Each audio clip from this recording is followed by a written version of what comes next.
Praise Lord. ദൈവനാമത്തിന് മഹത്വമുണ്ടായിരിക്കട്ടെ. വീണ്ടും നമുക്ക് ഒരുമിച്ച് കൂടി വരുവാൻ ദൈവം നൽകിയ കൃപയ്ക്കായി ദൈവത്തെ സ്തുതിക്കുന്നു. കൂടി വന്നിരിക്കുന്ന ഓരോ വ്യക്തി ജീവിതങ്ങളെയും ഓർത്ത് ദൈവത്തെ സ്തുതിക്കുന്നു.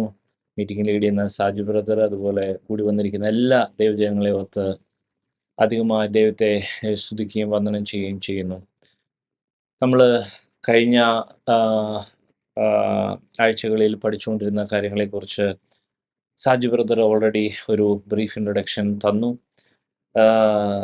നമ്മൾ ഇതിന് മുമ്പത്തെ കഴിഞ്ഞ ആഴ്ച ഇല്ലായിരുന്നു, അതിന് മുമ്പത്തെ ആഴ്ച നമ്മൾ പഠിച്ചത് ഞങ്ങൾക്ക് ആവശ്യമുള്ള ആഹാരം ഇന്ന് തരണമേ എന്നുള്ള അതിനെ ബേസ് ചെയ്തിട്ട് അതിൻ്റെ ഒരു ഹോളിസ്റ്റിക്കലി അല്ലെങ്കിൽ ഒരു അൾട്ടിമേറ്റ് ആയിട്ടുള്ള ചില കാര്യങ്ങളാണ് പറഞ്ഞത്.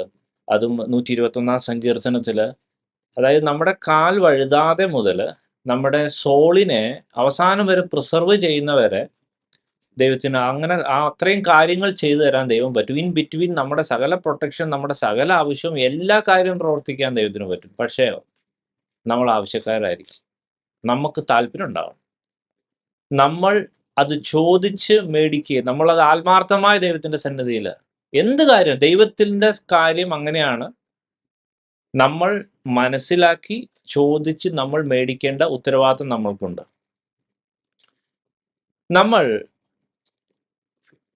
നമ്മളത് പൂർണ്ണമായി ആവശ്യപ്പെട്ടില്ലെങ്കിൽ ദൈവം ഒരു കാരണവശാലും ഒരു കാര്യം ഇടിച്ചു കയറ്റി പുഷ് ചെയ്ത് തരില്ല. ആ പരിപാടി സാത്താൻ്റെ പരിപാടിയാണ്. ഇൻവൈറ്റ് ചെയ്യാതെ അകത്ത് കയറുന്ന, അല്ലെങ്കിൽ കയ്യിലിരിക്കുന്ന സാധനം അങ്ങോട്ട് കൊടുക്കുന്നത്, അത് ശരിക്കും സാത്താൻ്റെ പരിപാടിയാണ്. ഹല്ലേലൂയ. ഈവൻ നമുക്ക് പരിശുദ്ധാത്മാവിൻ്റെ നിറവോ അഭിഷേകമോ പരിശുദ്ധാത്മാവിൻ്റെ ആത്മസ്നാനോ ആത്മാവിൻ്റെതായ എന്ത് കാര്യങ്ങളാണെങ്കിലും എല്ലാറ്റിനും ശരിക്കും നമ്മൾ ആഗ്രഹിപ്പീൻ എന്നാണ് അപ്പോസ്തലനായ പൗലോസ് പഠിപ്പിക്കുന്നത്. അത് നമ്മൾ ആഗ്രഹിക്കണം, അല്ലാതെ നമുക്കത് ദൈവത്തിൻ്റെ ഒരു സിസ്റ്റം അതാണ്. ദൈവം വളരെ ജെനുവിൻ, വളരെ റൈച്ചസ് ആയിട്ടുള്ള അങ്ങനത്തെ ഒരു ഇടപാടാണ്. ദൈവം ഒത്തിരി അമർത്തി കുലുക്കി കവിയുന്ന രീതിയിൽ തരും, പക്ഷേ നമ്മൾ അതിനകത്ത് ചോദിക്കണം. അങ്ങനെയാണ് ദൈവത്തിൻ്റെ ഒരു സിസ്റ്റം. ഞാൻ ജസ്റ്റ് ഓർപ്പിച്ചു എന്നുള്ളൂ. ഇന്ന് നമുക്ക് അതിൻ്റെ അടുത്ത പാർട്ടിലോട്ട് നമുക്ക് കിടക്കാം. അതിനുവേണ്ടി മത്തായി സുവിശേഷം 6-ാം അധ്യായം 12-ാം വാക്യം വായിക്കാം. 6:12. ഞങ്ങളുടെ കടക്കാരോട് ഞങ്ങൾ ക്ഷമിച്ചിരിക്കുന്നത് പോലെ ഞങ്ങളുടെ കടങ്ങളെ ഞങ്ങളോടും ക്ഷമിക്കണമേ. ആമേൻ. ഹല്ലേലൂയ.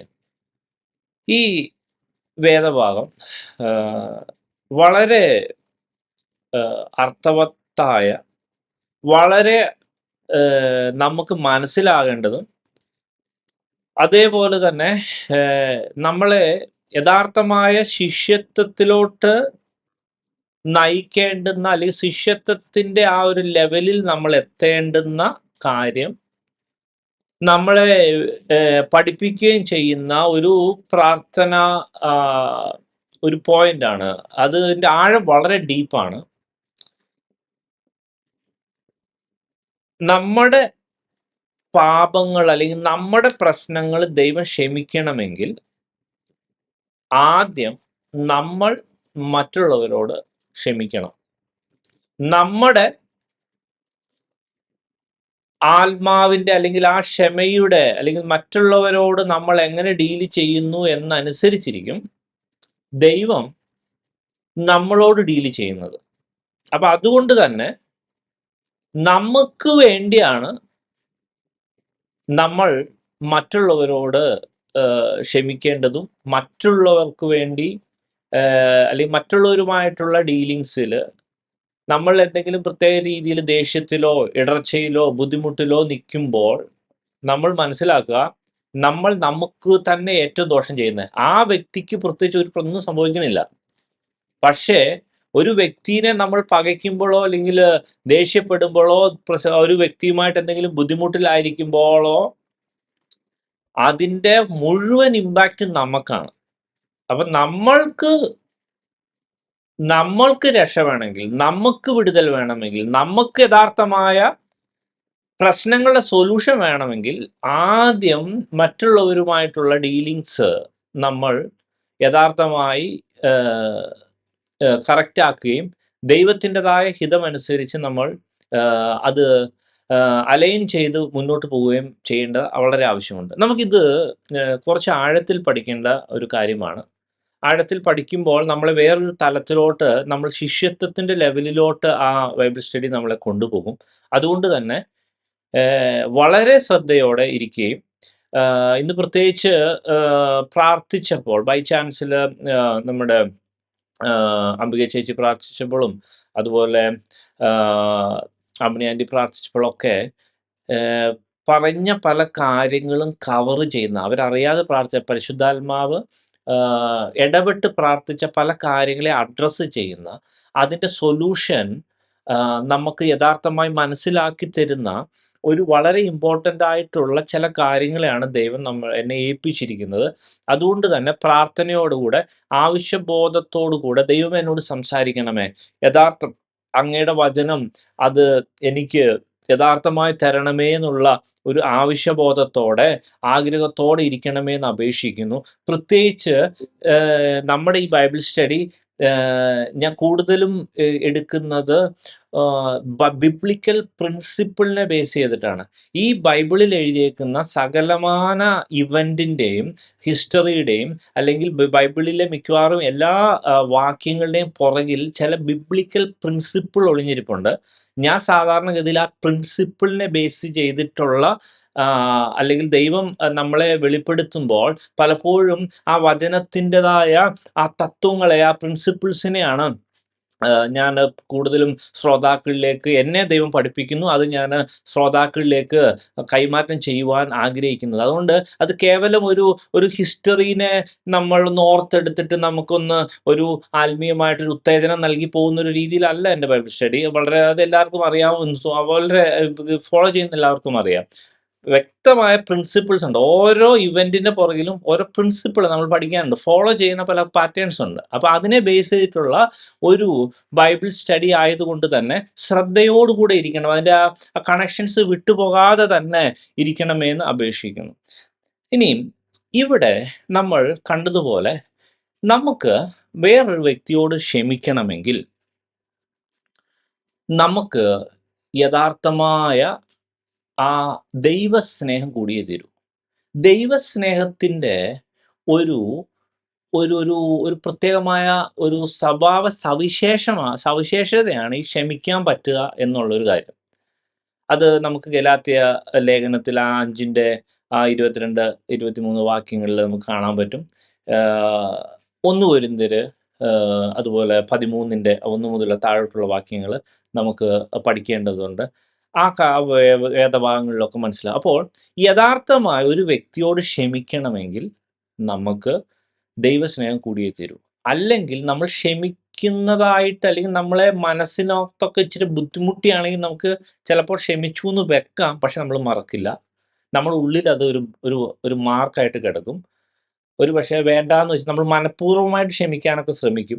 മാനുഷികമായിട്ട് ശ്രമിക്കുമ്പോൾ നമ്മുടെ മനസ്സിൽ അതൊരു ഉറപ്പായിട്ടും ഒരു കാര്യമായിട്ട്, അല്ലെങ്കിൽ നമ്മുടെ മനസ്സിൽ എവിടെയെങ്കിലും അത് നീറും, മനസ്സിലെവിടെയെങ്കിലും അതെവിടെയെങ്കിലും അത് പുകയും, അല്ലെങ്കിൽ പ്രത്യേക സന്ദർഭങ്ങളിൽ അത് പിന്നെയും തികട്ടി വരും, പോപ്പപ്പ് ചെയ്യും, എന്തെങ്കിലും പ്രശ്നം. പക്ഷേ ദൈവസ്നേഹത്തിൽ ക്ഷമിച്ചാൽ പിന്നെ ആ സാധനം പിന്നെ ഒരു പ്രശ്നം, അത് നമ്മൾ എന്നേക്കുമായി നമ്മുടെ ഉള്ളിൽ നിന്ന് അത് പോവും. അത് ദൈവമായിട്ട് എടുത്ത് ചെയ്യുന്നൊരു സിസ്റ്റമാണ്. അപ്പോൾ യഥാർത്ഥമായി ക്ഷമിക്കണമെങ്കിൽ, അപ്പോൾ ഇവിടെ പ്രാർത്ഥന അങ്ങനെയാണല്ലോ, നമുക്ക് കടക്കാരനോട് യഥാർത്ഥമായി ക്ഷമിക്കുമ്പോഴാണ് ദൈവം നമ്മളെ അതനുസരിച്ച് നമ്മളുടെ പ്രശ്നങ്ങളും ക്ഷമിച്ച് തരുന്നത്. അപ്പം നമുക്ക് അങ്ങനെ ഒരു ക്ഷമ കിട്ടണമെങ്കിൽ നമുക്ക് യഥാർത്ഥമായ ദൈവസ്നേഹം കൂടിയേ തീരൂ. അപ്പം നമുക്ക് ദൈവസ്നേഹത്തിൻ്റെ ചില കാര്യങ്ങൾ നമ്മൾ ഡീറ്റെയിൽ ആയിട്ട് പഠിക്കാനുണ്ട്. കാരണം നമ്മുടെ ഒബ്ജക്റ്റീവ്, നമ്മൾ യഥാർത്ഥമായി നമ്മൾ സേഫർ സൈഡ് ആകണമെങ്കിൽ നമുക്ക് ഈ ഒരു ഗുണം കിട്ടിയേ തീരൂ. അതുമാത്രമല്ല, ആ ഒരു നിലവാരം കേവലം ഒരു ബിബ്ലിക്കലായിട്ട്, ഒരു തിയോളജിക്കലായിട്ടുള്ള ഒരു പർട്ടിക്കുലർ എന്താണ് പറയണേ, ഒരു സ്വഭാവ സവിശേഷതയൊന്നും അല്ല. Actually it is A mandatory requirement. I will prove it in few minutes. അപ്പോൾ ഇത് വളരെ ഇമ്പോർട്ടൻ്റ് ആയിട്ടുള്ളൊരു കാര്യമാണ്. നമുക്ക് ഇതിൻ്റെ ഡീറ്റെയിലോട്ട് പോകാൻ വേണ്ടി 1 കൊരിന്ത്യർ 13-ാം അധ്യായം 1 മുതൽ താഴോട്ടുള്ള വാക്യങ്ങൾ വേഗത്തിലൊന്ന് വായിക്കാം. 1 കൊരിന്ത്യർ 13-ാം അധ്യായം 1 മുതൽ 8 വരെയുള്ള വാക്യങ്ങൾ. ഞാൻ മനുഷ്യരുടെയും ദൂതന്മാരുടെയും ഭാഷകളിൽ സംസാരിച്ചാലും എനിക്ക് സ്നേഹമില്ല എങ്കിൽ ഞാൻ മുഴങ്ങുന്ന ചെമ്പോ ചിലമ്പുന്ന കൈത്താളമോ അത്രേ. എനിക്ക് പ്രവചനവരം ഉണ്ടായിട്ട് സകല മർമ്മങ്ങളും സകല ജ്ഞാനവും ഗ്രഹിച്ചാലും മലകളെ നീക്കുവാൻ തക്ക വിശ്വാസമുണ്ടായാലും സ്നേഹമില്ല എങ്കിൽ ഞാൻ ഏതുമില്ല. എനിക്കുള്ളതെല്ലാം അന്നദാനം ചെയ്താലും എന്റെ ശരീരം ചുടുവാൻ ഏൽപ്പിച്ചാലും സ്നേഹമില്ല എങ്കിൽ എനിക്കൊരു പ്രയോജനവുമില്ല. സ്നേഹം ദീർഘമായി ക്ഷമിക്കുകയും ദയ കാണിക്കുകയും ചെയ്യുന്നു. സ്നേഹം സ്പർദ്ധിക്കുന്നില്ല, സ്നേഹം നിഗളിക്കുന്നില്ല, ചീർക്കുന്നില്ല, അയോഗ്യമായി നടക്കുന്നില്ല, സ്വാർത്ഥം അന്വേഷിക്കുന്നില്ല, ദേഷ്യപ്പെടുന്നില്ല, ദോഷം കണക്കിടുന്നില്ല. അനീതിയിൽ സന്തോഷിക്കാതെ സത്യത്തിൽ സന്തോഷിക്കുന്നു. എല്ലാം പൊറുക്കുന്നു, എല്ലാം വിശ്വസിക്കുന്നു, എല്ലാം പ്രത്യാശിക്കുന്നു, എല്ലാം സ്നേഹിക്കുന്നു. സ്നേഹം ഒരു നാളും ഉതിർന്നു പോകുകയില്ല. പ്രവചനവരമോ അത് നീങ്ങിപ്പോകും, ഭാഷാവരമോ അത് മതി മതി മതി ഓക്കെ. ഇവിടെ ഈ ദൈവസ്നേഹത്തിന്റെ അഗപ്പേ ലവിന്റെ പ്രത്യേകത നമുക്ക് വളരെ വ്യക്തമായി കാണുവാൻ കഴിയും. അങ്ങനെ നമ്മൾ കാണുമ്പോൾ തന്നെ വളരെ വ്യക്തമായി നമുക്ക് മനസ്സിലാക്കേണ്ട ഒരു കാര്യമാണ്. തുടക്കത്തിൽ എഴുതിയേക്കുന്നു, അന്യഭാഷ ഉള്ള ഒരാൾക്ക് അഗപ്പേ ലവ് ഉണ്ടാവണമെന്ന് ഒരു നിർബന്ധവുമില്ല. വളരെ വ്യക്തമായിട്ട് ഇത് മനസ്സിലാക്കണം. നമ്മൾ ഫണ്ടമെന്റൽ മനസ്സിലാക്കണം. അതേപോലെ തന്നെ പ്രവചനപരം, ആൾ ഭയങ്കര പ്രവാചകനാണ്, പക്ഷെ അയാൾക്ക് അഗപ്പേ ലവ് ഉണ്ടാവണമെന്ന് ഒരു നിർബന്ധവുമില്ല. അപ്പൊ നമ്മളിത് ഭയങ്കരമായിട്ട് ഡീപ്പിൽ നമ്മുടെ ഉള്ളിലോട്ട് കൺസീവ് ചെയ്യേണ്ട ഒരു സാധനമാണ്. അഗപ്പേ ലവിന്റെ നിലവാരം എന്ന് പറഞ്ഞാൽ ഈ പറഞ്ഞ ആത്മാവിന്റെ വരങ്ങളുടെ മാനിഫെസ്റ്റേഷൻ ഒക്കെ ഒത്തിരി അപ്പുറമാണ്. അതിന്റെ ലെവൽ ഒത്തിരി അപ്പുറമാണ്. അത് നമ്മൾ ഭയങ്കരമായിട്ട് അത് മനസ്സിലാക്കിയേ പറ്റൂ. ഇനി ഭയങ്കര വചന മർമ്മങ്ങൾ അറിയാവുന്ന വ്യക്തിയാണെങ്കിലും അയാൾക്ക് അഗപ്പേ ലവ് ഇല്ലാതിരിക്കാം. അപ്പൊ ഈ വചനത്തിൻ്റെതായ അല്ലെങ്കിൽ ആത്മാവിന്റെ വരങ്ങളുടെ മാനിഫെസ്റ്റേഷനിൽ പല കാര്യം സാധിക്കുന്ന അവസ്ഥ സ്നേഹത്തിനൊരു സബ്സ്റ്റിറ്റ്യൂട്ട് അല്ല. ദൈവസ്നേഹം എന്ന് പറഞ്ഞ ദൈവസ്നേഹം തന്നെ അത് വേറൊരു സാധനമാണ്. അത് വേറൊരു ആത്മാവിന്റെ ബലമായിട്ട് തന്നെ വരാം. അതിന്റെ ഡീറ്റെയിൽസോട് നമുക്ക് പോകാം. ഓഫ് കോഴ്സ് ഞാൻ ഇന്ന് സ്നേഹത്തിന്റെ കാര്യത്തിനെ കുറിച്ച് അല്ല ഞാൻ പകരം ഒരു ശിഷ്യത്വത്തിലേക്കും അതുപോലെ തന്നെ നമ്മളെ സേഫ് സൈഡ് ആക്കണമെങ്കിൽ നമുക്ക് ഒരാളോട് യഥാർത്ഥമായി ക്ഷമിക്കാൻ പറ്റണമെങ്കിൽ നമുക്ക് സ്നേഹം കൂടിയേ തരൂ. നമ്മൾ നേരത്തെ പ്രാർത്ഥിച്ചതുപോലെ നമ്മുടെ ഈ യുവജനങ്ങളെയും നമ്മുടെ തലമുറകളെയും നമ്മുടെ സഭകളെയും നമ്മുടെ കുടുംബങ്ങളെയും രക്ഷിക്കണമെങ്കിൽ ഈ സ്നേഹം കൂടിയേ തരൂ. സൊല്യൂഷൻ ഉണ്ട് ബൈബിളിൽ, പക്ഷേ ആ സൊല്യൂഷൻ്റെ നിലവാരത്തിലോട്ട് നമ്മൾ യഥാർത്ഥമായി വചനം മനസ്സിലാക്കി ഉയർത്തപ്പെടുകയും ചെയ്യേണ്ട ആവശ്യമുണ്ട്. എങ്കിൽ മാത്രമേ സൊല്യൂഷൻ കിട്ടുള്ളൂ. അല്ലെങ്കിൽ നമ്മൾ ഈ പറഞ്ഞ ഈ പ്രശ്നങ്ങളെ വെറുതെ പകച്ച് നോക്കി നിന്ന് അനുഭവിച്ച് നമ്മൾ അതിനകത്ത് ഒരു വിക്റ്റിമായി തീരുള്ളൂ എന്നാണ് എനിക്ക് തോന്നണത്. There is no other option. There is biblically ഒരു സിസ്റ്റം ഉണ്ട്, പ്രിൻസിപ്പിൾ ഉണ്ട്. ആ പ്രിൻസിപ്പിളിലൂടെ ആണെങ്കിൽ yes we will get that real relief. അത് റിയൽ വിക്ടറിയും റിയൽ ഒരു ഡെലിവറൻസും കിട്ടും ദൈവത്തിൻ്റെ പ്രിൻസിപ്പിളിൽ പോവുകയാണെങ്കിൽ. ദൈവത്തിൻ്റെ പ്രിൻസിപ്പിൾ അല്ലെങ്കിൽ വചനത്തിൻ്റെതായ സിസ്റ്റത്തിൽ അല്ല എങ്കിൽ നമ്മൾ ഇതൊക്കെ അനുഭവിച്ച് അല്ലെങ്കിൽ അതിൻ്റെ നെഗറ്റീവ് ഇമ്പാക്റ്റ് അനുഭവിക്കേണ്ടി വരും. അപ്പോൾ ഇന്ന് ദൈവം ഈ ഒരു കാര്യത്തിന് നമ്മളെ കേൾക്കുന്ന ഓരോ വ്യക്തി ജീവിതങ്ങളെയും ഈ ഒരു കാര്യത്തിൽ വ്യക്തമായി ചില കാര്യങ്ങൾ പഠിപ്പിക്കുകയും പുതിയൊരു നിലവാരത്തിലോട്ട് ഉയർത്തുകയും ചെയ്യും. അത് നമ്മുടെ കുടുംബത്തിന് വേണ്ടി, നമ്മുടെ സഭകൾക്ക് വേണ്ടി, നമ്മുടെ ദേശത്തിന് വേണ്ടി, നമുക്ക് വേണ്ടി. ഹല്ലേലൂയ, ഇത് പ്രയോജനപ്പെടും. ഹല്ലേലൂയ. അതിന് നമുക്ക് കൂടുതലായി പഠിക്കേണ്ടതുണ്ട്. അപ്പം ഞാൻ പറഞ്ഞത് പ്രവചനപരം ഉണ്ടാവുകയോ അല്ലെങ്കിൽ ഭയങ്കര മർമ്മങ്ങളെ ഒരാൾക്ക് മനസ്സിലാക്കുവാൻ പറ്റുന്ന ഒരു നിലവാരത്തിലുള്ള കാര്യമുണ്ടെങ്കിലോ അല്ലെങ്കിൽ ഭയങ്കര ജ്ഞാനിയാണെങ്കിലോ അതിഭയങ്കര വിശ്വാസത്താൽ ഭയങ്കര കാര്യങ്ങൾ ചെയ്യുന്ന വ്യക്തിയാണെങ്കിലോ യെസ്, ഈ ഇങ്ങനെ ഒരു നിലവാരം ഉണ്ടെന്ന് പറഞ്ഞ് ഇവർക്ക് സ്നേഹം ഉണ്ടാവണമെന്ന് അഗപ്പേ ലവ് ഉണ്ടാകണമെന്ന് ഒരു നിർബന്ധമില്ല. അതിൻ്റെ ഏറ്റവും വലിയ തെളിവാണ് എഫെസോസിലെ സഭയിലെ ദൂതന് വെളിപ്പാട് പുസ്തകം 2-ാം അധ്യായത്തിൽ എഴുതുമ്പോൾ അവർക്ക് ആകപ്പാട് മിസ്സാകുന്നത് ദൈവസ്നേഹം മാത്രമാണ്. അപ്പോൾ അവരുടെ ആ ഗുണങ്ങളൊക്കെ നമ്മൾ പെട്ടെന്ന് വായിക്കുമ്പോൾ വെളിപ്പാട് പുസ്തകം 2-ാം അധ്യായത്തിൽ നമ്മൾ വായിക്കുമ്പോൾ ഞാൻ നിന്റെ പ്രവൃത്തിയും 2 വാക്യം മുതൽ, ഞാൻ നിന്റെ പ്രവൃത്തിയും പ്രയത്നവും സഹിഷ്ണുതയും കൊള്ളരുതാത്തവരെ നിനക്ക് സഹിച്ചുകൂടാഞ്ഞതും അപ്പോസ്തലന്മാരല്ലാതിരിക്കെ തങ്ങൾ അപ്പോസ്തലന്മാർ എന്ന് പറയുന്നവരെ നീ പരീക്ഷിച്ച് കള്ളന്മാരെന്ന് കണ്ടതും നിനക്ക് സഹിഷ്ണുതയുള്ളതും നിന്റെ നാമനിമിത്തം നീ സഹിച്ചതും തളർന്നു പോകാത്തതും ഞാൻ അറിയുന്നു. ശ്രദ്ധിക്കണേ, ചെറിയൊരു ആത്മീയ നിലവാരം അല്ല ഇവിടെ. ഇവിടെ വളരെ ഹൈ എലിവേറ്റഡ് ആയിട്ടുള്ള ആത്മീയ നിലവാരത്തിന്റെ ദൈവത്തിൽ നിന്നുള്ള സർട്ടിഫിക്കറ്റ് അവർക്ക് കൊടുക്കണേ. ചെറിയ കാര്യമല്ല. അവരുടെ പ്രവൃത്തി, പ്രയത്നം, സഹിഷ്ണുത, കൊള്ളരുതാത്ത സഹിച്ചുകൂടാവുന്നത്, അപ്പോസ്തലന്മാർ അല്ലാതിരിക്കുക അപ്പോസ്തലന്മാരെന്ന് കള്ളത്തരം പറയുന്നവരെ പരീക്ഷിച്ച് കാണുന്ന ആ ഒരു നിലവാരം, ഭയങ്കര സഹിഷ്ണുത, അതുപോലെ തന്നെ യേശുവിന്റെ നാമത്തിന് വേണ്ടി നിന്ന അവസ്ഥ, എല്ലാം ദൈവം പറയുന്നുണ്ട്. പക്ഷേ എങ്കിലും നിന്റെ ആദ്യ സ്നേഹം, actually they had that love, അവർക്ക് ഉണ്ടായിരുന്നു അഗപ്പെ, പിന്നീട് എവിടെങ്ങാണ്ട് എപ്പോഴോ മിസ്സായതാ. അങ്ങനെ അഗപ്പെ മിസ്സായതുകൊണ്ട് എന്താ സംഭവിക്കുന്നത്? ഇവിടെ ഒരു വാണിംഗ് പോലെ കൊടുത്തിട്ടുണ്ട്. ആദ്യ സ്നേഹം വിട്ടുകളഞ്ഞു എന്നൊരു കുറ്റം നിന്നെക്കുറിച്ച് പറയുവാണ്ട്, നീ ഏതിൽ നിന്ന് വീണിരിക്കുന്നു എന്ന് ഓർത്ത് മാനസാന്തരപ്പെട്ട് ആദ്യത്തെ പ്രവൃത്തി ചെയ്യുക. അല്ലാതിരുന്നാൽ ഞാൻ വരികയും നീ മാനസാന്തരപ്പെടാതിരുന്നാൽ നിന്റെ നിലവിളക്ക് അതിന്റെ നിലയിൽ നിന്ന് നീക്കുകയും ചെയ്യും. നിലവിളക്ക് ഡിനോട്ട് ചെയ്യുന്നത് 1-ാം അധ്യായത്തിൽ അവസാന ഭാഗത്തിൽ അത് സഭകളെ ഡിനോട്ട് ചെയ്യുന്നത്. സിമ്പിളാണ്, സഭയിൽ നിന്ന് പേര് വിട്ടും എന്നാണ് പറയുന്നത്, അല്ലെങ്കിൽ സഭയിൽ നിന്നുള്ള സ്ഥാനം പോകുന്നതാണ് പറയുന്നത്. അപ്പൊ agape love it's A mandatory thing.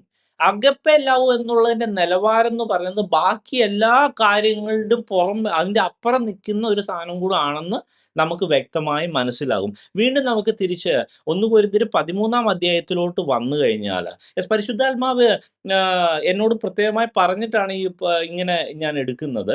അതിനകത്ത് വളരെ വ്യക്തമായിട്ട് ഇവിടെ എഴുതിയിരിക്കുന്നുണ്ട് സ്നേഹത്തിന്റെ ഗുണം. അപ്പോ അതായത് നമുക്കിനി അന്നദാനം ചെയ്യുന്ന അവസ്ഥ, അത് മറ്റുള്ളവർ ഈ പറഞ്ഞ മറ്റു ജാതികളും ചെയ്യുന്നുണ്ട്. ശരീരം ചുടുവാനേൽപ്പിക്കുന്ന, ശരീരം ചുടുന്ന പരിപാടിയും ജാതികളും ചെയ്യുന്നുണ്ട്. അതുപോലെ തന്നെ അങ്ങനെ പല കാര്യം ചെയ്യും. പിന്നെ സ്നേഹത്തിന്റെ ഗുണമായിട്ട് പറയുന്നത്, സ്നേഹം ഉണ്ടെങ്കിൽ, അഗപ്പെ ലവ് ഉണ്ടെങ്കിൽ ദീർഘമായി ക്ഷമിക്കും. അഗപ്പെ ലവ് ഉണ്ടെങ്കിൽ ശരിക്കും ദയ കാണിക്കും. അഗപ്പെ ഉണ്ടെങ്കിൽ സ്പർദ്ധിക്കത്തില്ല. അഗപ്പെ ഉണ്ടെങ്കിൽ നമുക്ക് നിഗളിക്കാൻ പറ്റത്തില്ല. അഗപ്പെ ഉണ്ടെങ്കിൽ ചീർക്കാൻ, ബോസ്റ്റ് ചെയ്യാനൊന്നും പറ്റത്തില്ല. അഗപ്പെ ഉണ്ടെങ്കിൽ അയോഗ്യമായി നടക്കാൻ പറ്റത്തില്ല. അഗപ്പെ ഉണ്ടെങ്കിൽ നമുക്ക് സ്വാർത്ഥം അന്വേഷിക്കാൻ പറ്റത്തില്ല. അതേപോലെ തന്നെ ദേഷ്യപ്പെടുത്തില്ല, ദോഷം കണക്കിടില്ല, അനീതിയിൽ സന്തോഷിക്കത്തില്ല, പകരം സത്യത്തിലേ സന്തോഷിക്കൂ, എല്ലാം പൊറുക്കും, എല്ലാം വിശ്വസിക്കും, എല്ലാം പ്രത്യാശിക്കും, എല്ലാം സഹിക്കും. പ്രിയ ദൈവമക്കളെ, പരിശുദ്ധാത്മാവ് വ്യക്തമായിട്ട് ഓർപ്പിക്കുന്നു, ഇതൊക്കെ സ്നേഹത്തിന്റെ ക്വാളിറ്റിയാണ്. ഈ ക്വാളിറ്റിയിൽ ഏതെങ്കിലും ഒന്നെങ്കിലും ഇല്ലെങ്കിൽ you are lacking agape seriously. നമുക്ക് ഈ കാര്യം ഫിക്സ് ചെയ്തേ പറ്റൂ. അൺഫോർച്ചുനേറ്റ്ലി ഈ സാധനം ജസ്റ്റ് ഒന്ന് പ്രാർത്ഥിച്ചാൽ കിട്ടുന്നൊരു സാധനമല്ല. നമുക്ക് വിശ്വാസം ഇല്ലെങ്കിൽ ദൈവത്തോട് ആത്മാർത്ഥമായി പ്രാർത്ഥിച്ചാൽ ആ വിശ്വാസത്തിന്റെ ആ ഈവിൾ ഡെപ്പോസിഷൻ മാറിപ്പോയി കഴിഞ്ഞാൽ, ദൈവമേ എനിക്ക് യഥാർത്ഥമായ വിശ്വാസം നൽകണമെന്ന് പറഞ്ഞാൽ ഒറ്റ മൊമെന്റിൽ ചിലപ്പം പരിശുദ്ധാത്മാ വിശ്വാസം തരും. അതൊരു ഗിഫ്റ്റാണ്, നമുക്കത് കിട്ടും. പക്ഷേ സ്നേഹം അങ്ങനെ കിട്ടില്ല. എന്നെ ഈ വചനത്തിൽ എന്നെ ദൈവം ഡയറക്റ്റായിട്ട് എന്നെ പഠിപ്പിച്ച, ദൈവത്തിൽ നിന്നാണ് ഞാൻ പഠിച്ചത്. ഞാൻ ദൈവത്തിൽ നിന്ന് തന്നെ, എനിക്കതിനകത്ത് പറയുന്നതിനകത്ത് അത് ബോസ്റ്റിംഗ് ഒന്നുമില്ല, it's a fact actually, it's my personal experience. ഏറ്റവും ആദ്യം പഠിപ്പിച്ച ഒരു കാര്യം എന്ന് പറയുന്നത്,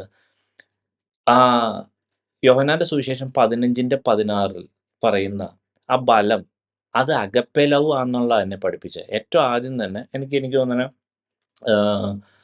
ഞാൻ കൂടുതലും വചനത്തിൽ ആഴത്തിൽ അല്ലെങ്കിൽ ദൈവത്തിന്റെ സന്നിധിയിലോട്ട് കൂടുതലായിട്ട് ഇറങ്ങി വന്നത് ഓഫ് കോഴ്സ് ഈ ഗ്രീൻ പാർക്ക് IPC വന്നതിന് ശേഷമാണ്. അതിനു മുമ്പേ ദൈവം എന്നെ പഠിപ്പിച്ചുകൊണ്ടിരുന്നു. പക്ഷെ വേറൊരു തലത്തിൽ, നിലവാരത്തിൽ, പ്രത്യേകിച്ച് ആ ബിൽഡിംഗ് അപ്പിന്റെ ഒരു അവസ്ഥയിൽ പഠിപ്പിച്ചതൊക്കെ ആ സമയം. പക്ഷെ ഈ സ്നേഹത്തിന്റെ സാധനം എനിക്ക് തോന്നുന്നത് അതിന് മുമ്പേ പഠിപ്പിച്ചതാണെന്നു. എനിക്ക് ഐ വാസ് അവെയർ, എനിക്ക് അതിനറിയാം, അതിന് മുമ്പേ അറിയാം. എനിക്ക് തോന്നുന്നത് സൗദിയിലായിരുന്നപ്പോൾ, ഈവൻ ഞാൻ സൗദി അറേബ്യയിൽ പോകുന്നതിന് മുമ്പേ തന്നെ എനിക്കതിനെക്കുറിച്ച് ദൈവം എന്നെ വെളിപ്പെടുത്തിയ കേസാണെന്ന് തോന്നുന്നു. ഞാൻ അന്ന് മുതലേ പ്രാർത്ഥിക്കുന്ന ഒരു കാര്യമാണ് ഈ അഗപ്പെ ലവ് എന്നുള്ള കാര്യം കിട്ടുന്നത്. അപ്പൊ ഞാൻ അന്ന് ഈ യോഹന്നാന്റെ സുവിശേഷം 15:16 അവിടെ ഹുപ്പാഗോ എന്നുള്ള കാര്യങ്ങളുണ്ട്. അതുപോലെ അവിടെ ഇങ്ങനെ കാര്യം എഴുതിയിട്ടുണ്ട്. ഏം, അതായത് നിങ്ങൾ എൻ്റെ നാമത്തിൽ പിതാവിനോട് അപേക്ഷിക്കുന്നതൊക്കെ നിങ്ങൾക്ക് തരുവാനായിട്ട് തന്നെ. അപ്പൊ ഞാൻ ആദ്യമൊക്കെ ഞാൻ വിചാരിച്ചിരുന്നത് ദൈവത്തോട് പ്രാർത്ഥിച്ചു കഴിഞ്ഞാൽ സ്നേഹം കിട്ടും എന്നാണ്. ഓഫ് കോഴ്സ് നമ്മൾ ആഗ്രഹിച്ച് പ്രാർത്ഥിക്കണം, ആവശ്യപ്പെടണം, അല്ലാതെ കിട്ടത്തില്ല, അത് ഉറപ്പാണ്. പക്ഷെ പ്രാർത്ഥിച്ചുകൊണ്ട് കിട്ടണം എന്ന് പറയാൻ പറ്റത്തില്ല. കാരണം ഒരു കുറച്ച് പ്രിൻസിപ്പിൾസ് ഇതിനകത്ത് അടങ്ങിയിരിപ്പുണ്ട്. അതാണ് അവിടെ പ്രശ്നം. അപ്പൊ അന്നൊന്നും അപ്പൊ ആദ്യം ഞാൻ വിചാരിച്ചത് എന്താ, പ്രാർത്ഥിച്ചു കഴിഞ്ഞാൽ കിട്ടുന്നു. പിന്നെ ദൈവം എനിക്ക് ഈ പറഞ്ഞ ഹുപ്പാഗോ എന്നുള്ള നിങ്ങൾ പോയി ബലം കായ്ക്കുക. അപ്പൊ കൂടുതലും ആൾക്കാരൊക്കെ മനസ്സിലാക്കി നിങ്ങൾ പോയി എന്ന് പറഞ്ഞാൽ ഫസ്റ്റ് ഓഫ് ഓൾ ബലം എന്ന് പറയുന്ന അവിടുത്തെ ബലം കൂടുതൽ ആൾക്കാർ വിചാരിച്ചിരിക്കുന്നത് ദൈവത്തിന് വേണ്ടി എന്തെങ്കിലും പ്രവർത്തിക്കാനാ. അയ്യോ, അവിടെ അതുമായിട്ട് ഒരു ബന്ധവുമില്ല. ആ യോഹന്നാൻ സുവിശേഷം 15-ാം അധ്യായത്തിലെ ബലം സ്നേഹം തന്നെയാണ്, ആത്മാവിന്റെ ബലമുള്ളൂ. മത്തായി സുവിശേഷം 28-ാം അധ്യായത്തിൽ പറയുന്ന പോയി ഈ എന്നുള്ള സാധനവും യോഹന്നാന്റെ സുവിശേഷം 15-ാം അധ്യായത്തിന്റെ 16-ാം വാക്യത്തിൽ പറഞ്ഞ പോയി എന്ന് പറയുന്നത് ഒന്നാന്ന് വിചാരിച്ചിട്ട് പലരും പഠിപ്പിക്കുന്നുണ്ട്. No, it's not. രണ്ട് സാധനമാണ്. ഇവിടുത്തെ പോയി എന്ന് പറഞ്ഞാൽ ഹുപ്പാഗോയാണ്. അതായത് ഒരു മിഷൻ, അതായത് ഹുപ്പാഗോ സാത്താന എന്ന് പറഞ്ഞാൽ സാത്താനെ എന്നെ വിട്ടുപോ എന്ന് പറയുന്ന അതേ വാക്കാണ് ഇവിടെ ഉപയോഗിച്ചിരിക്കുന്നത്. പോയി എന്ന് പറയാൻ ഇതുവരെ നമ്മൾ പോയിക്കൊണ്ടിരുന്ന അല്ലെങ്കിൽ ഇതുവരെ നമ്മൾ ഫോളോ ചെയ്തുകൊണ്ടിരുന്ന നമ്മുടെ ജഡത്തിന്റെ ആ സിസ്റ്റത്തെ, നമ്മുടെ തോട്ട് പ്രോസസ്സിന്റെ സിസ്റ്റത്തെ മാറ്റി ആത്മാവിന്റെ സിസ്റ്റത്തിൽ നടക്കുക എന്നുള്ള ഒരു സാധനമാണ് അവിടെ പറയുന്നത്. അതാണ് സ്നേഹം കിട്ടാൻ, അകപ്പെ കിട്ടാൻ വേണ്ടിയുള്ള ഒരു case. But that is not enough. അല്ലെങ്കിൽ ആ ഒരു സംഭവം, അല്ലെങ്കിൽ ആ ഒരു സംഭവം ഉണ്ട്, അതെനിക്ക് ദൈവം വെളിപ്പെടുത്തി തന്നു. പക്ഷെ still that is not enough actually. അപ്പൊ ഞാൻ ഇത് ഇത്രയൊക്കെ പ്രാർത്ഥിക്കുക, അതിന്റെ ഇടയ്ക്ക് ദൈവം എനിക്ക് ഒത്തിരി വചന വെളിപ്പാടോ സാധനങ്ങളൊക്കെ തന്നു. എൻ്റെ പേഴ്സണൽ എക്സ്പീരിയൻസ് വെച്ചാലും ഏറ്റവും ടഫായിട്ടുള്ള ബിൽഡിംഗ് അപ്പ് ഒക്കെ അതിനകത്ത് നടക്കും. ബിൽഡിംഗ് അപ്പ് ഒക്കെ വേറെ രീതിയിൽ നടക്കും. അതായത് നമുക്ക് അവിശ്വാസം ഉണ്ടെങ്കിൽ അവിശ്വാസം മാറിപ്പോ, ദേഷ്യം ഉണ്ടെങ്കിൽ ദേഷ്യം മാറിപ്പോ. അത് ബിൽഡിംഗ് അപ്പ് പ്രോസസ്സാണ്. നമ്മുടെ ഉള്ളിലെ ദുർനിക്ഷേപങ്ങൾ മാറുന്ന കാര്യമാണ്. അങ്ങനെ ദുർനിക്ഷേപം മാറിയാൽ സ്നേഹം കിട്ടണമെന്നില്ല. അതാണ് എൻ്റെ പോയിന്റ്. സ്നേഹം കിട്ടണമെങ്കിൽ ശരിക്കും ദൈവത്തിന്റെ ട്രാക്കിൽ ഈ ആത്മാവിനെ അനുസരിച്ച് തന്നെ, അതായത് ദൈവത്തെ സ്നേഹിച്ച് അവന്റെ കൽപ്പനകളെ അനുസരിച്ച് നടക്കാൻ തുടങ്ങുന്ന അവസ്ഥയിലാണ് ശരിക്കും പറഞ്ഞാൽ ദൈവം നമുക്ക് സ്നേഹം നൽകുന്ന ആ ഒരു രീതിയിലോട്ട് വരണേ. അപ്പൊ അതിനു വേണ്ടി ആദ്യം നമ്മൾ ഒരു ആത്മ നിലവാരത്തിലോട്ട് ഉയരേണ്ടതുണ്ട്. അതായത് ഈ ദൈവത്തിൽ നിന്ന് കേൾക്കുന്ന, ദൈവത്തിൽ നിന്ന് അതായത് നമ്മുടെ ലൈഫിനെ, നമ്മുടെ ഡേ ടു ഡേ ലൈഫിനെ ദൈവത്തിൻ്റെതായ ഒരു സിസ്റ്റത്തിൽ നമ്മൾ ഡിപ്പെൻഡ് ചെയ്ത് നടത്തേണ്ടതുണ്ട്. ഇപ്പം ഞാൻ അതിനകത്ത് ഒരു കാര്യം പറയാം. ഈ യേശു പറഞ്ഞായിരുന്നല്ലോ, ഞാൻ തന്നെ വഴിയും സത്യവും ജീവനുമാവുന്നു, യോഹന്നാന്റെ സുവിശേഷം 14-ാം അധ്യായത്തിൽ. ശരിക്കും അതെന്താണെന്ന് എനിക്ക് കഴിഞ്ഞ കുറച്ച് ദിവസം മുമ്പ് അദ്ദേഹം എനിക്കത് മനസ്സിലാക്കി തന്നെ. യേശു അവിടെ പറയുന്നു, ഞാൻ തന്നെ വഴിയും സത്യവും ജീവനുമാ. അപ്പോൾ അവിടെ തോമസും ഒക്കെ അവിടെ ഇന്റർവ്യൂ ചെയ്യുന്നുണ്ട്. അപ്പോൾ അവർ പറയണെന്ന് വെച്ചാൽ, നീ എങ്ങോട്ട് പോകുന്നു എന്ന് പോലും ഞങ്ങൾ അറിയുന്നില്ല, പിന്നെ എങ്ങനെയാ വഴി അറിയണേ? അത് അവിടെ ചോദിക്കുന്നുണ്ടല്ലോ. ആ ഭാഗങ്ങളൊക്കെ നിങ്ങൾക്ക് അറിയാം എന്ന് ഞാൻ വിശ്വസിക്കുന്നു. അപ്പോൾ ഞാൻ പറഞ്ഞ പോയിന്റ് ഇതാണ്. യേശു എന്നിട്ടാ പറയണേ, ഞാൻ തന്നെ വഴിയും സത്യവും ജീവനുമാ. എന്നാലും എന്താണിത് ഞാൻ തന്നെ വഴിയും സത്യവും ജീവനും? അത് ശരിക്കും മനസ്സിലാകുന്നത് ആ ഭാഗത്തല്ല, അതിന് കുറച്ചുകൂടെ താഴെ യേശു എക്സ്പ്ലെയിൻ ചെയ്യുന്നുണ്ട്. യേശു എങ്ങനെയാണ് ജീവിക്കുന്നത് എന്നുള്ള കാര്യം യേശു എക്സ്പ്ലെയിൻ ചെയ്യുന്നുണ്ട്. അത് യോഹന്നാന്റെ സുവിശേഷം 14-ാം അധ്യായത്തിൽ നമുക്ക് നോക്കുമ്പോൾ ഇവിടെ ഇങ്ങനെ യേശു ഈ വാക്യം ശ്രദ്ധിക്കണേ. എന്നാലും മാത്രമേ നമുക്ക് ഞാൻ പലപ്പോഴും പറയുന്ന ദൈവത്തിൽ നിന്ന് കേൾക്കുക അല്ലെങ്കിൽ ദൈവത്തിന്റെ പ്ലാൻ അനുസരിച്ച് നടക്കുക എന്ന് പറയുന്ന സാധനം യേശുവിന്റെ ഒരു എക്സ്പീരിയൻസ് നമുക്ക് മനസ്സിലായാലും നമുക്കത് ഉൾക്കൊള്ളാനും നമുക്കത് ഫോളോ ചെയ്യാനും പറ്റുള്ളൂ. അപ്പൊ അവിടെ യേശു എന്ത് എക്സ്പ്ലെയിൻ ചെയ്യുന്ന ഒരു കാര്യമുണ്ട്. പക്ഷെ അത് കുറച്ച് താഴെ എഴുതിയേക്കണേന്ന് മാത്രം. ഇങ്ങനെ എഴുതിയേക്കുന്നു, ഞാൻ പിതാവിലും പിതാവ് എന്നിലുമാകുന്നെന്ന് നീ വിശ്വസിക്കുന്നില്ലയോ? അപ്പോ യേശു എന്താ നമ്മളെ പഠിപ്പിച്ചേ? അവന്റെ രക്തം തിന്നുകയും അവന്റെ മാംസം തിന്നുകയും അവന്റെ രക്തം കുടിക്കുകയും ചെയ്യുന്നവൻ എന്നിലും ഞാൻ അവനിലും വസിക്കുന്നു. ഇവിടെ യേശു എന്താ പറയണേ? യേശു പിതാവിലും പിതാവ് യേശുവിലും വസിക്കുന്നു. ഓക്കെ, നമ്മളോടും പറയുന്ന നമ്മുടെയും റിക്വയർമെന്റ് ഇതാ, നമ്മൾ യേശുവിൻ്റെ നമ്മുടെ മുഴുവൻ പാപങ്ങളും നമ്മുടെ അകൃത്യങ്ങളും ലംഘനങ്ങളും ആ ക്രൂശിലോട്ട് ട്രാൻസ്ഫർ ചെയ്ത് ക്ഷമ ചോദിച്ച് ആ ശരിക്കും യാഗം എനിക്ക് വേണ്ടിയാണെന്ന് നമ്മൾ ഉൾക്കൊണ്ട് യേശുവേ എന്നോട് ക്ഷമിക്കണമേ, യെസ് അവിടുത്തെ രക്തം കൊണ്ട് എന്നെ കഴുകണമേ എന്ന് നമ്മൾ യഥാർത്ഥമായി ആവശ്യപ്പെടുമ്പോൾ സംഭവിക്കുന്നത് യേശു നമ്മുടെ ഉള്ളിലോട്ട് വരുന്ന അവസ്ഥയാണ്. ഇവിടെ യേശു പറഞ്ഞത് എന്താ? യേശുവിൻ്റെ ഉള്ളിൽ പിതാവുണ്ട്, പിതാവിൻ്റെ ഉള്ളിൽ യേശുണ്ട്. കണ്ടീഷൻ 1 അത് കംപ്ലൈ ആയി. അതിനുശേഷം ഇവിടെ പറയുന്നു, ഞാൻ നിങ്ങളോട് പറയുന്ന വചനം സ്വയമായിട്ടല്ല സംസാരിക്കുന്നത്, പിതാവ് എന്നിൽ വസിച്ചുകൊണ്ട് തൻ്റെ പ്രവൃത്തി ചെയ്യുന്നു. ഹല്ലേലൂയ. ഇവിടെ ശ്രദ്ധിക്കേണ്ട കാര്യം, യേശു ആരുടെ പ്രവൃത്തിയാണ് ചെയ്യുന്നത്? പിതാവിൻ്റെ പ്രവൃത്തി ചെയ്യുന്നു. നമ്മൾ ആരുടെ പ്രവൃത്തിയാണ് ചെയ്യേണ്ടത്? യേശുവിൻ്റെ പ്രവൃത്തി ചെയ്യണം. ഹല്ലേലൂയ. അതിന് ആദ്യം വേണ്ടത് യഥാർത്ഥമായ പാപക്ഷമായ യാഗത്തിൻ്റെ സിസ്റ്റം, അത് നമ്മൾ യഥാർത്ഥമായി നമ്മൾ അതായത് യേശുവിൽ മറഞ്ഞിരിക്കുന്ന രക്തം കൊണ്ട് ശുദ്ധീകരിക്കപ്പെട്ട അവസ്ഥ വേണം. അതുകൊണ്ടാണ് വെളിപ്പാട് പുസ്തകത്തിൽ കുഞ്ഞാടിൻ്റെ രക്തം ഹേതുവായും തങ്ങളുടെ സാക്ഷ്യവചന ഹേതുവായും അവരെ ജയിച്ചു. അപ്പോൾ വളരെ ഇമ്പോർട്ടൻ്റ് ആയിട്ടൊരു പോയിൻ്റാണത്. നമ്മൾ യഥാർത്ഥമായിട്ട് യേശുവിൽ വസിക്കണം ഫസ്റ്റ്. അതിനുശേഷം നമ്മുടെ പ്രവൃത്തി ചെയ്യാനല്ല യേശു വിളിച്ചത് നമ്മളെ. ഓ ഹല്ലേലൂയ, യേശുവിൻ്റെ പ്രവൃത്തി ചെയ്യാനാ. നമ്മൾ നമ്മളെ തന്നെ ത്യജിക്കുമ്പോൾ, ദൈവമേ yes I am available for your work, just use me എന്ന് ആര് യേശുവിൻ്റെ അടുത്ത് വന്ന് പറയുമോ? പ്രിയ മക്കളെ, പ്രിയ ദൈവമക്കളെ, നമ്മൾ ഓർക്കും നമ്മുടെ എല്ലാ സാധനവും കുറഞ്ഞു. No no no.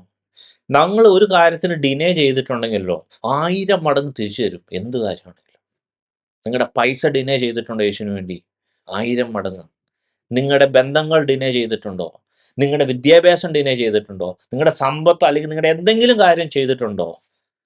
യേശു ആർക്കും കടക്കാരനല്ല, അല്ലല്ലേ? പക്ഷേ ആ ഡിനേ ചെയ്യാനുള്ളൊരു വിശ്വാസമാണ് ഇമ്പോർട്ടൻ്റ്. അപ്പോൾ നമ്മൾ സ്നേഹമായിട്ട് ബന്ധപ്പെട്ട് പറയുമ്പോൾ ഈ ഒരു അവസ്ഥ, സ്നേഹം അഗപ്പെ ലവ് കിട്ടാൻ മാൻഡേറ്ററി ആട്ടോ. അതാണ് ഇവിടെ പ്രശ്നം കിടക്കുന്നത്. നമുക്ക് ഈ ഒരു ഡെഡിക്കേഷനും ഈ ഒരു സമർപ്പണവും ഇല്ലെങ്കിൽ നമ്മൾ യേശുവിനെ അപ്പോൾ എന്താ യോഹന്നാൻ്റെ അവിടെ തന്നെ, ഈ യോഹന്നാൻ്റെ സുവിശേഷത്തിൽ തന്നെ 14:15 നിങ്ങൾ എന്നെ സ്നേഹിക്കുന്നുവെങ്കിൽ എൻ്റെ കൽപ്പനകളെ കാത്തുകൊള്ളും. അപ്പോൾ ഈ യേശു എന്ന വ്യക്തിയെ, യേശു എന്ന ദൈവത്തെ ഭയങ്കരമായി നമ്മൾ സ്നേഹിച്ചാൽ മാത്രമേ നമുക്ക് ഈ യേശുവിനെ നമുക്ക് ഇങ്ങനെ ഒരു അവസ്ഥയിൽ കൊണ്ടു നടക്കാനും ഈ യേശു പറയുന്ന കൽപ്പന കാത്തുകൊള്ളാനും പറ്റുള്ളൂ. അതല്ലാതെ ഈ ഒരു ലെവലില്ലാതെ അല്ലാത്ത പരിശുദ്ധാത്മാവിൻ്റെ ആ ഗിഫ്റ്റ് ഓഫ് സ്പിരിറ്റിൻ്റെ മാനിഫെസ്റ്റേഷൻ്റെ ബെനിഫിഷ്യറി ആക്ച്വലി നമ്മളല്ല. അത് സഭയ്ക്ക് വേണ്ടി പൊതുപ്രയോജനത്തിനായി നൽകുന്നു. പ്രവചനം ഉണ്ടെങ്കിൽ ആക്ച്വലി നമുക്ക് വേണ്ടിയല്ല, യേശുവിന് വേണ്ടി യേശു ചെയ്യുന്ന സിസ്റ്റമാണ്. നമ്മൾ അതിനകത്തൊരു ചാനൽ ആവുന്നുള്ളൂ. അതുകൊണ്ട് നമുക്ക് പ്രത്യേകിച്ച് ക്ലെയിം ഒന്നുമില്ല. നമുക്ക് അതിനകത്ത് പ്രത്യേകിച്ച് നമ്മുടെ ആണെന്നൊന്നും പറയാൻ പറ്റില്ല. ദൈവം നിങ്ങളെ ഒരു ചാനൽ, ഒരു പാത്രമായി യൂസ് ചെയ്തു എന്ന് മാത്രമേ ഉള്ളൂ. പക്ഷെ അഗപ്പെ എന്ന് അങ്ങനല്ല. ഇങ്ങനെ യേശുവിന് വേണ്ടി യഥാർത്ഥമായി നമ്മൾ ഡിനേ ചെയ്ത് യേശു നമ്മളിൽ വന്ന് വസിക്കുന്ന ഒരു അവസ്ഥയിലാണ് നമുക്ക് അഗപ്പയുടെ ലവ് കിട്ടണേ. പ്രിയ ദൈവമക്കളെ, ഞാൻ ഇനിയും അടുത്ത ചില കാര്യങ്ങളോട് വളരെ പെട്ടെന്ന് പറയാൻ ആഗ്രഹിക്കുന്നു. ഈ അഗപ്പെ ലവ് ഉണ്ടെങ്കിൽ മാത്രമേ നമുക്ക് ദേശത്തിനു വേണ്ടി, ജനങ്ങൾക്ക് വേണ്ടി ഇടിവിൽ നിൽക്കാൻ പറ്റുള്ളൂ. ഞാൻ പറയുന്ന നിങ്ങൾക്ക് ഈ വചനം എന്ന വേദഭാവമൊക്കെ കാണാതെ അറിയാം. പക്ഷെ ഞാൻ അതിനകത്ത് പ്രിൻസിപ്പിൾസ് പറയാണ്. മോശ ഈ ജനങ്ങളെ സ്നേഹിച്ച് അവർക്ക് വേണ്ടി ഡിഫെൻഡ് ചെയ്തു. എന്താണ് മോശേനെ അതിന് പ്രേരിപ്പിച്ച ഘടകം? ഇത്ര പിറുപിറുക്കുന്ന, ഒട്ടും ടോളറേറ്റ് ചെയ്യാൻ പറ്റാത്ത ഇത്ര ലക്ഷങ്ങൾ ആൾക്കാർക്ക് വേണ്ടി മോശ ഒറ്റയ്ക്ക് ഡിഫെൻഡ് ചെയ്ത് മോശ അവരെ സംരക്ഷിച്ചു പോന്നു. എന്താണ് കാരണം? അഗപ്പെ ലവ്, ദൈവസ്നേഹം. Oh Jesus. നെഹമ്യാവ് ഒറ്റയ്ക്ക് നിന്ന് പ്രാർത്ഥിച്ചിട്ട് മതിലുപണി സാധിപ്പിച്ചെടുത്തു. ഞങ്ങളോട് ക്ഷമിക്കണമേ, ഞങ്ങളുടെ പിതാക്കന്മാരോട് ക്ഷമിക്കണമേ എന്ന് കരഞ്ഞു പ്രാർത്ഥിച്ച് ഡിഫെൻഡ് ചെയ്ത് കാര്യം നേടിയെടുത്തു. കഴിഞ്ഞ ആഴ്ചക്കാലം നമ്മൾ ദാനിയേലിൻ്റെ ആ പ്രാർത്ഥനയെക്കുറിച്ച് കേട്ടതാണ്. ദാനിയേൽ ഒറ്റയ്ക്ക് പ്രാർത്ഥിച്ചു. ആമേൻ. പ്രിയമുള്ള ഒരു ഫണ്ടമെന്റൽ കാര്യം ഞാൻ പറയാൻ ആഗ്രഹിക്കുന്നു. നമ്മൾ ഒരു യഥാർത്ഥമായ സ്നേഹമുള്ള അഗപ്പയുള്ള വ്യക്തി മറ്റു ഒരു ദേശത്തിനു വേണ്ടി, നമുക്ക് ആ ഒരു വാക്യം കൂടെ വായിക്കാം. യെഹെസ്കേലിന്റെ പുസ്തകം 22-ാം അധ്യായം 29 മുതൽ 31 വരെയുള്ള വാക്യങ്ങൾ. യെഹെസ്കേലിന്റെ പുസ്തകം 22-ന്റെ 29 മുതൽ 31 വരെയുള്ള വാക്യങ്ങൾ. ദേശത്തിലെ ജനം ഞെരുക്കം ചെയ്യുകയും പിടിച്ചുപറിക്കുകയും എളിയവനെയും ദരിദ്രനെയും ഉപദ്രവിക്കുകയും പരദേശിയെ അന്യായമായി പീഡിപ്പിക്കുകയും ചെയ്യുന്നു. ഞാൻ ദേശത്തെ നശിപ്പിക്കാതെ വണ്ണം അതിന് മതിൽ കെട്ടി എന്റെ മുമ്പാകെ ഇടിവിൽ നിൽക്കേണ്ടതിന് ഒരു പുരുഷനെ ഞാൻ അവരുടെ ഇടയിൽ അന്വേഷിച്ചു, ആരെയും കണ്ടില്ലാതാനും. ആകയാൽ ഞാൻ എന്റെ ക്രോധം അവരുടെ മേൽ പകർന്ന് എന്റെ കോപാഗ്നി കൊണ്ട് അവരെ മുടിച്ചു കളഞ്ഞിരിക്കുന്നു. അവരുടെ നടപ്പിന് തക്കവണ്ണം ഞാൻ അവർക്ക് പകരം കൊടുത്തിരിക്കുന്നു എന്ന് യഹോവയായ കർത്താവിന്റെ അരുളപ്പാട്. ഈ വചനമൊക്കെ ഒന്ന് ശരിക്കും ശ്രദ്ധിച്ചു നോക്കിയേ. ഒരു ദേശത്തിലെ ജനങ്ങൾ മഹാക്രൂരന്മാരാ. ആ ദേശത്തിലെ ജനങ്ങൾ ഭയങ്കര പ്രശ്നക്കാരാ. പക്ഷേ ദൈവം അന്വേഷിക്കുന്ന ഒരു വ്യക്തിയാ. ഈ ജനങ്ങൾക്ക് വേണ്ടി ഇടിവിൽ നിന്ന് അവരുടെ പാപങ്ങൾ ക്ഷമിക്കണമേ ദൈവമേ എന്ന് ഇടിവിൽ നിന്ന് പ്രാർത്ഥിച്ചാൽ ദൈവം പാപം ക്ഷമിക്കും. ദൈവം ജനത്തെ രക്ഷിക്കും, ദേശത്തെ രക്ഷിക്കും. നമ്മുടെ കുടുംബങ്ങളിൽ, നമ്മുടെ സഭകളിൽ, നമ്മുടെ ഇടകളിൽ പ്രശ്നമാണ്. വാട്ട് ഈസ് ലാക്കിംഗ് എന്ന് പറഞ്ഞാൽ, അഗപ്പയുള്ള വ്യക്തിക്ക് ഇങ്ങനെ പ്രാർത്ഥിക്കാൻ പറ്റുള്ളൂ. അഗപ്പയില്ല. നമ്മൾ നമുക്ക് തോന്നുന്ന വിഷയങ്ങളൊക്കെ ഇങ്ങനെ പ്രാർത്ഥിച്ചുകൊണ്ടിരിക്കുക. യഥാർത്ഥ രക്ഷ വേണോ, യഥാർത്ഥ ജനത്തിന് വിടുതൽ വേണോ, കുടുംബവും രക്ഷപ്പെടണോ? ഹല്ലേലൂയ. പ്രിയ ദൈവമക്കളെ, യോശുവ എങ്ങനെയാ പറഞ്ഞേ? ഞാനും എൻ്റെ കുടുംബവും ഞങ്ങൾ യഹോവയെ സേവിക്കും. എനിക്കിത് പഠിപ്പിച്ച് ദൈവം എന്നെ മനസ്സിലാക്കിപ്പിച്ച, എൻ്റെ കുടുംബം ശരിയല്ല എങ്കിൽ, അല്ലെ എൻ്റെ കുടുംബം ഡീവിയേറ്റ് ചെയ്ത് പോകുന്നത്, ഇത് എൻ്റെ കുഴപ്പമാണ്, എൻ്റെ മിസ്റ്റേക്കാ. എനിക്ക് അഗപ്പയുണ്ട്, എൻ്റെ കുടുംബത്തിന് വേണ്ടി കരഞ്ഞു പ്രാർത്ഥിക്കുന്നുണ്ടെങ്കിൽ they will be in the right track. സാത്താൻ മാറി നിൽക്കും, റൈറ്റ് ട്രാക്കിലായിരിക്കും. സഭ റോങ് ആയിട്ട് പോകുന്നുണ്ടെങ്കിൽ വ്യക്തമായി സഭയുടെ മൂപ്പന്റെയോ അല്ലെങ്കിൽ പാസ്റ്ററുടെയോ അല്ലെങ്കിൽ എൽഡേഴ്സിന്റെയോ പ്രശ്നമാണ്. ഹല്ലേലൂയ. അതായത് ഇതിനെ ഒന്നും ഇങ്ങനെ പേഴ്സണൽ ആയിട്ട് സംഭവം എടുക്കില്ല. വചനത്തിന്റെ പ്രിൻസിപ്പിൾ ബേസിൽ പോകണം. ഹല്ലേലൂയ. അപ്പോ അല്ലെങ്കിൽ ദേശത്തിന്റെ പ്രശ്നമാണെങ്കിൽ ആ ദേശത്തിൽ നിൽക്കാൻ ഏൽപ്പിച്ച വ്യക്തിയുടെ പ്രശ്നമാണ്. ഒരു ഭയങ്കര ഫണ്ടമെന്റ് ഈ യോഹന്നാന്റെ സുവിശേഷം 20-ാം അധ്യായത്തില് വളരെ വ്യക്തമായി ശിഷ്യന്മാരോട് പറയുന്നുണ്ട്, നിങ്ങൾ ആരുടെങ്കിലും പാപം ക്ഷമിച്ചാൽ അത് ക്ഷമിക്കപ്പെടും. നിങ്ങളുടെ ആരെങ്കിലും പാപം റിറ്റെയിൻ ചെയ്താലോ അതവിടെ നിൽക്കും. പ്രിയതേ ദൈവമക്കളെ, പാപം ക്ഷമിക്കാൻ പറ്റും. നമ്മൾ ഒരാൾക്ക് വേണ്ടി അഗപ്പെ ലവ് ഉള്ള വ്യക്തിക്ക് ഇത് ചെയ്യാൻ പറ്റുള്ളൂ. അവൻ ശിഷ്യനായിരിക്കും. അതുകൊണ്ടാണ് യോഹന്നാന്റെ സുവിശേഷം 15-ാം അധ്യായത്തിൽ പറയുന്നത്, നിങ്ങൾ വളരെ ബലം കായ്ക്കുന്നതിൽ എൻ്റെ പിതാവ് മഹത്വപ്പെടുന്നു. അങ്ങനെ നിങ്ങൾ എൻ്റെ ശിഷ്യന്മാരാവും. എങ്ങനെ? ഫലം കായ്ക്കുന്നുവെങ്കിൽ. ഹല്ലേലൂയ. ആ ബലം അഗപ്പെ ലവ് ആണ്. അങ്ങനെയാണ് യഥാർത്ഥമായ ശിഷ്യൻ എന്ന് പറഞ്ഞാൽ the person who has agape love. ബാക്കി എല്ലാ സാധനവും ഒരു പക്ഷേ ഇവൻ ഭയങ്കര ശുശ്രൂഷകനും ഭയങ്കര കാര്യമായിരിക്കും, ഒന്നുമില്ല.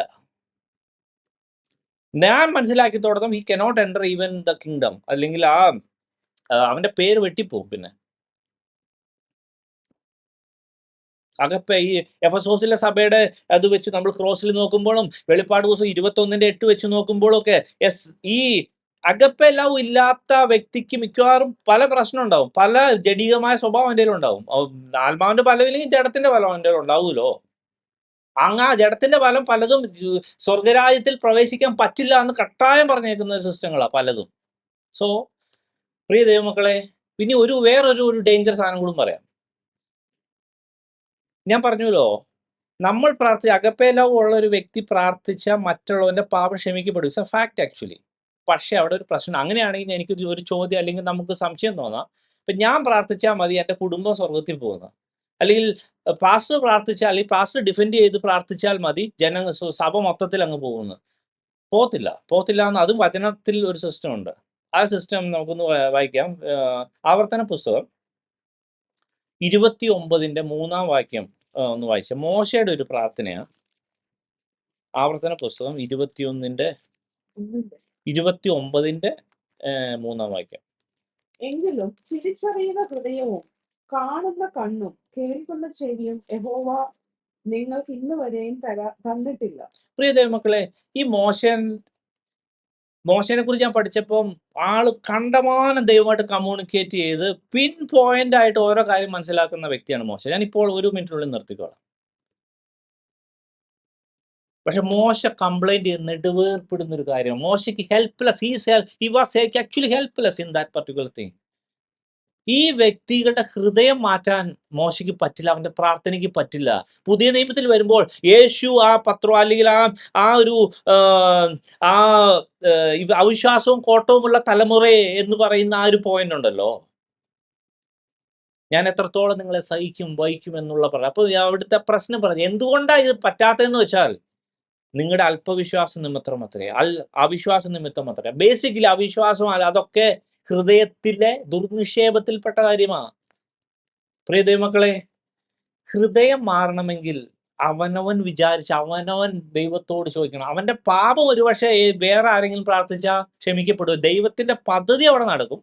പക്ഷെ ഇവൻ രക്ഷപ്പെടണമെങ്കിൽ, നമ്മൾ രക്ഷപ്പെടണമെങ്കിൽ, ഹല്ലേലൂയ, ദൈവമേ എനിക്കൊരു പുതിയ ഹൃദയം നൽകണമേ, എന്നെ പണിയണമേ, എൻ്റെ ദുർനിക്ഷേപങ്ങളെ, എന്നെ സാത്താൻ എൻ്റെ ഹൃദയത്തിൽ ഡെപ്പോസിറ്റ് ചെയ്തിരിക്കുന്ന പല കാര്യങ്ങളെ മാറ്റണമേ എന്ന് പ്രാർത്ഥിച്ചാൽ മാത്രം അവൻ രക്ഷപ്പെടും. പ്രിയ ദൈവമക്കളെ, ഞാൻ ഈ ഒരു കാര്യത്തിൽ ബുദ്ധി ഉപദേശിച്ച് പ്രാർത്ഥിക്കും. നമ്മൾ യഥാർത്ഥമായി നമ്മുടെ കടക്കാരോട് ക്ഷമിക്കണമെങ്കിൽ നമ്മൾ ഒത്തിരി ഉയരേണ്ടതുണ്ട്. നമ്മുടെ ലെവൽ ശിഷ്യത്വത്തിന്റെ ലെവലിലോ എത്തേണ്ടതുണ്ട്. ആ ലെവലിൽ ഉള്ള അവസ്ഥയിലാണ് അഗപ്പേ ലവ്. അത് ഫസ്റ്റ് നമ്മൾ മനസ്സിലാക്കുക, ദെൻ ദൈവത്തോട് പ്രാർത്ഥിക്കുക, എന്നിട്ട് ദൈവത്തിനോട് യഥാർത്ഥം, ദൈവമേ അങ്ങയുടെ കൽപ്പന അനുസരിച്ച് എന്നെ സഹായിക്കണമേ എന്ന് പറഞ്ഞ്, ദൈവമേ പരിശുദ്ധാത്മാവിനാൽ എന്നെ നടത്തണമേ, ആത്മാവിനോട് സംസാരിക്കണമേ എന്ന് പറഞ്ഞ് ആ ഒരു ജീവിത രീതി എക്സസൈസ് ചെയ്യുമ്പോൾ നമുക്ക് യഥാർത്ഥമായി ആത്മാവിൽ നടത്തപ്പെടുവാനും സ്ലോലി അഗപ്പെ എക്സ്പീരിയൻസ് ചെയ്യാൻ പറ്റും. അങ്ങനെ അഗപ്പെ എക്സ്പീരിയൻസ് ചെയ്താൽ നിങ്ങളുടെ ലെവൽ ശിഷ്യത്വത്തിന്റെ ലെവലായി. പിന്നെ ദൈവം നിങ്ങൾക്ക് ഓരോ ഉത്തരവാദിത്വം തരും. നിങ്ങളുടെ കുടുംബത്തിന് വേണ്ടി പ്രാർത്ഥിക്കുക, സഭയ്ക്ക് വേണ്ടി, അല്ലെങ്കിൽ ഓരോരോ കാര്യത്തിന് ഏൽപ്പിക്കും. ഹല്ലേലൂയ. അങ്ങനെ നിങ്ങൾ ദൈവത്തിന് വേണ്ടി അധികം പ്രയോജനപ്പെടുകയും ദൈവത്തിന്റെ ശിഷ്യത്വം എക്സ്പീരിയൻസ് ചെയ്ത് മുന്നോട്ട് പോവുകയും ചെയ്യട്ടെ എന്ന് പ്രാർത്ഥിച്ചുകൊണ്ട് ഞാൻ എൻ്റെ വാക്കിൽ നിന്നിരിക്കുന്നു. ദൈവം നമ്മളെ ഓരോരുത്തരെയും അനുഗ്രഹിക്കുമാറാകട്ടെ.